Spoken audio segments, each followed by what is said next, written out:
Good morning. Malamig pa rin dito. Tingnan niyo yung mga gulay ko nasa labas. Parang siya yung refrigerator ko, no? Kasi napupuno yung refrigerator pag ganitong spring. Well, anyway, nasa garden tayo. Gusto ko lang pakita sa inyo yung progress ng garden. Itong grass, hindi ko pa nagagawa. Hindi pa gagawin. Mga 1 week, 2 weeks pa.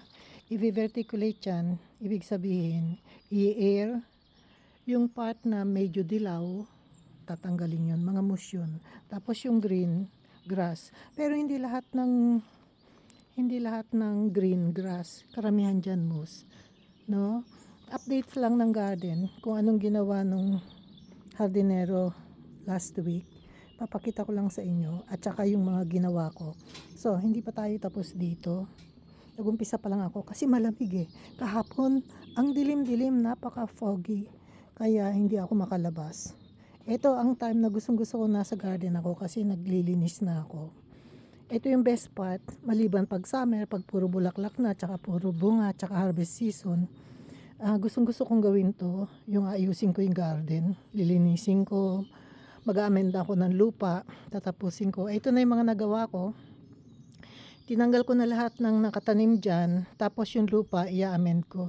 Ang nakatanim dito last year, mga chili. Bale, chili din ang itatanim ko dyan sa island, sa gitna. Kasi lahat ng kamatis, dyan ko itatanim. Papalitan lahat ng lupa ng kamatis. Yung lupa hindi ko itatapon, lalagay ko dyan sa likuran, dyan. Dyan sa paligid na yan, sa wall, dyan ko ilalagay. No? Itong chili, bali, i-amend ko na lang yan. So, March na ngayon, itong, anong tawag dito? Lavender,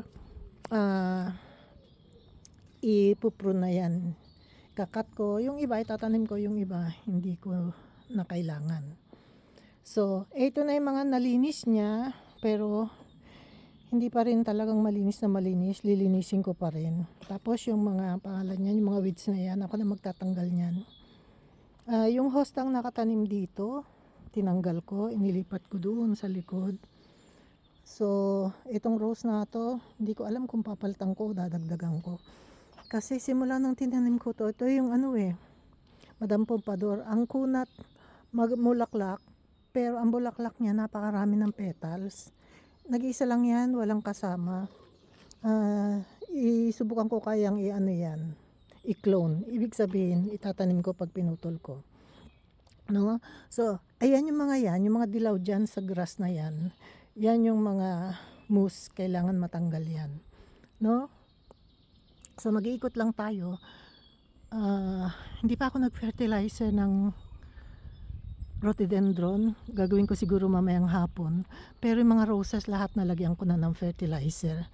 Tapos ito na tinanggal ko yung lupa, may butas dyan. Sabi ni Happy, nakita niya sa internet, lagyan daw ng suka yung paligid para umalis yung kung sino man yung nakatira dyan. Ito dahan-dahan ko nang nililinis, nilalabas ko yung mga bato, yung wall, kasi mataas yung wall na yan, hindi naman masyadong mataas, kaya lang mga 2 bato na patong ang natakpan niya, kaya nililinis ko. Ako nang gagawa niyan, yan yung mga gusto kong gawin. Nung isang araw nilinis ko rin to. Ito na yung mga spring flowers, yung violet na yan, crocus, yan talaga unang lumalabas. Tapos ang susunod, hyacinth, tsaka tulips, tapos allium. No, itong rose nalagyan ko na rin ng fertilizer. Nakalipat na ako dito Nung isang araw, yan ang ginawa ko.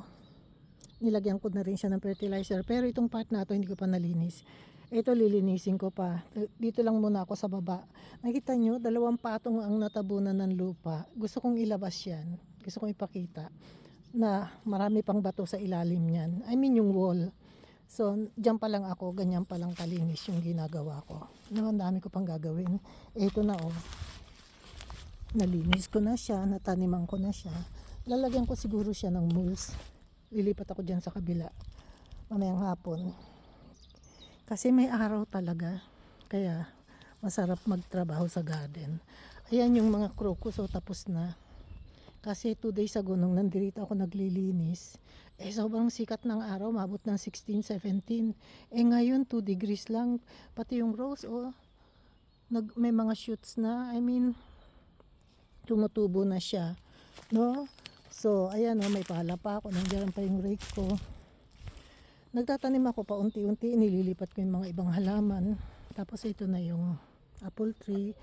Yung fig tree, dito ko nilagay yung galing sa paso, sa terrace. Ayan, bagong tanim. Diyan ko na lang ilagay. Kasi nawala na yung nakatanim dyan eh. No, dami ko pang lilinisin. Pero okay lang, basta may araw, gusto ko yan. Tapos ito yung, ano ba pangalan nitong rose na to? White rose to eh. One time lang to namumulaklak, hindi several times. Pero pag namulaklak na bagyo, ang dami-dami, ang kapal-kapal, puting-puti. Pero one time lang, siguro 2 weeks lang o kaya 3 weeks lang in a year. Pero ang dami, kaya nilayo ko sa bahay kasi puti yung bahay namin, puting-puti din yung rose na yan. Nakita ko yung rose na yan sa kapitbahay namin sa Hamburg kasi ang bahay namin doon, pula-pulang bricks, no? Pulang townhouse na bricks. Kaya yung kanyang rose kulay puti. Contrast talaga sa bahay. Tinanong ko kung anong pangalan ng rose. Yun, sinabi niya sa akin. Hinanap ko, binili ko. So, hindi pwedeng ilagay sa wall ng bahay kasi climbing rose yan eh. Kaya diyan ko nilagay, kulay puti. So, at least, puting bahay, puting rose, pero malayo. So, ito yung mga bagong tanim dito. Nilipat ko lang. Yan yung mga celery at saka yung chives. No, at saka ito na kalimutan ko na, mangold tawag dyan eh. Ito yung iba pa, bagong tanim din yan. Ano na nga to? Blackberries. Blackberries. 3 blackberries nandito. At saka naka-open na yung tubig. So, pwede na ako magdilig. Tapos dyan, lilinisin ko pa yan. Yan yung trail ko eh. Rhododendron trail. Galing dito. No? So, ito yung update ng garden. Ganyan pa lang ang nagagawa ko. Pero mabilis itong magawa basta may araw. Ngayon malamig masyado. Hintayin ko pang sumikat yung araw, mga mamayang hapon pa ako magtatrabaho. Mamaya lalabas ako, kukuha ako ng konting fertilizer kasi naubusan ako. Pero may fertilizer ako ng rhododendron, mamaya ako ilalagay, mamayang hapon. Ito, ang gagawa nito, hardinero. Kasi pag ginawa ko ito, abutin akong 3 araw. Kaya ko namang gawin, kompleto kami ng makina. Meron kaming lawn mower at saka yung verticulator machine, meron kami nun. Kaya lang, nakakapagod talaga. Abutin akong 2 araw. Nakita niyo naman kung gaano kalaki yung lawn. Sobra. Ayan o. Ano yata to? Siguro 100 square meters, no? Dito, hindi pa ako nagpunta. Naglagay lang ako ng hose ng tubig. Pero, wala pang gagawin kasi dyan. No, dito, lilinisin ko to. Ayan, meron na siyang, ano ba tawag dito? Narcissus ang tawag dyan eh. Kalimutan ko na. Tsaka mga roses ito. Tsaka ito yung mga decor ko. So far, ito yung latest dito sa garden. Narinig nyo ba yung mga ibon? Spring na. Pag spring na, maingay na talaga yung mga ibon. At tsaka galit sila pag nandito ako sa garden. Ayaw nila. No? So, ayan pa, mamayang hapon, gagawin ko din yan. Sandali lang yan, nakita nyo, bilis kong ginawa. Siguro, 1 oras ko lang yan nilinis. Ito, madali lang to linisin. No? Tapos, ipipressure water cleaner ko yan. Wala akong brush. Siguro, mamaya, pagbili ko ng fertilizer, titingin na rin ako kung may brush. Ako mabibili para mabilis kong gawin. Mas gusto ko akong gagawa. Kasi yan yung mga type na gusto ko. Ipapakita ko pala yung mga nalinis na, no? Ito, nalinis niya na, nagawa niya na. Naghulog ako dyan ng mga seeds. Ewan ko kung tutubo. Tingnan natin. No, ito yung poppy, yung malaki kulay orange. Ito, tinanggalan ko na ng laman. Papalitan ko ng ibang bulaklak. So, iikot ko lang kayo ng mabilis. Ito, nagawa niya na rin. Nalinis niya na. Hintayin natin kung anong lilitaw dyan. Maraming lilis akong tinanim dyan eh. Ang lilis kasi bumabalik, mga annuals.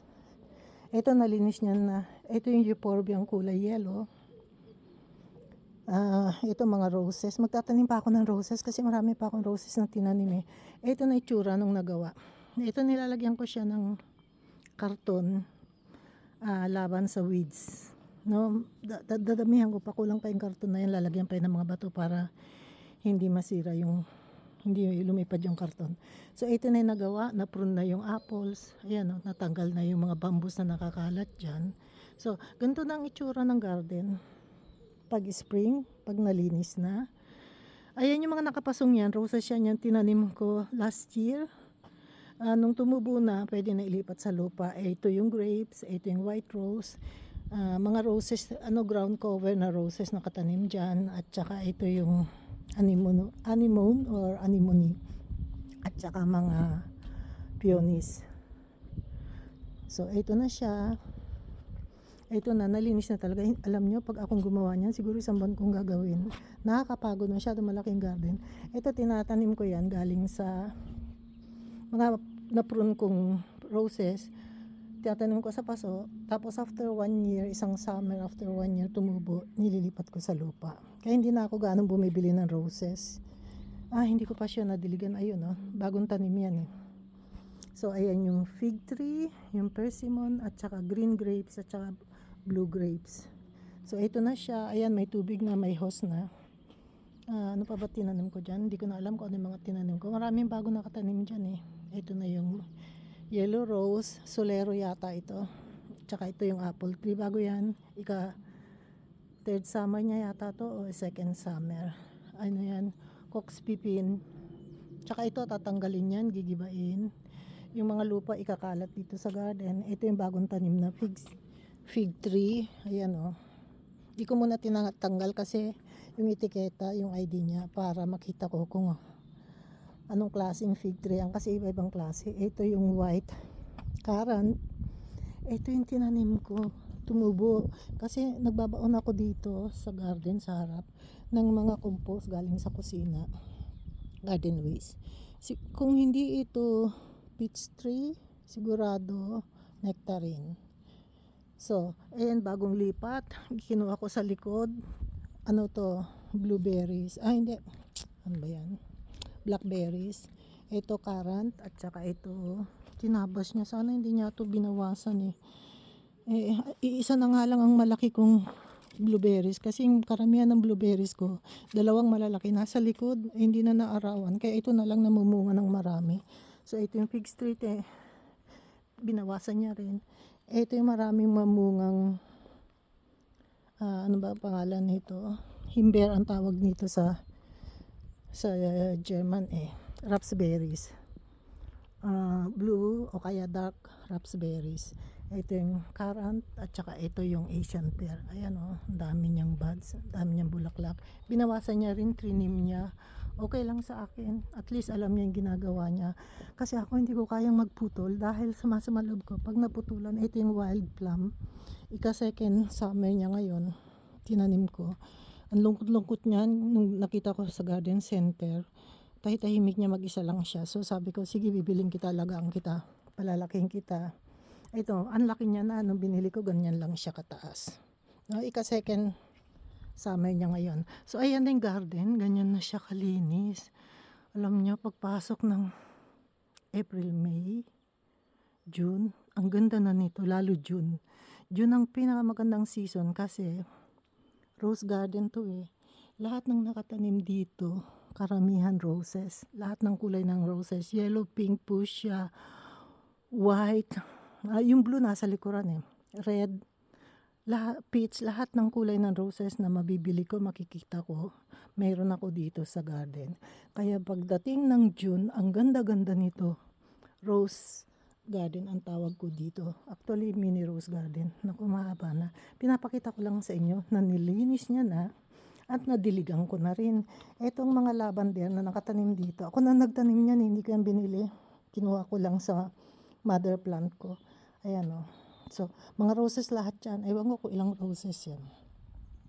No? At saka ito, Chris rose ang tawag dito. Puting-puti pag lumabas, ganyan siya. Pero pag nagluluma na siya at natamaan ng araw, nagpapalit ng kulay, nagiging pink.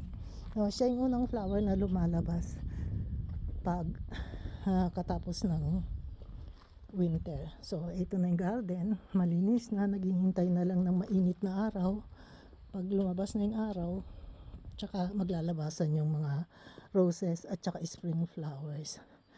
Maraming salamat. Pag nagustuhan nyo, mag-like, mag-subscribe kayo at tsaka mag-comment para makilala ko kayo. Thank you so much and God bless.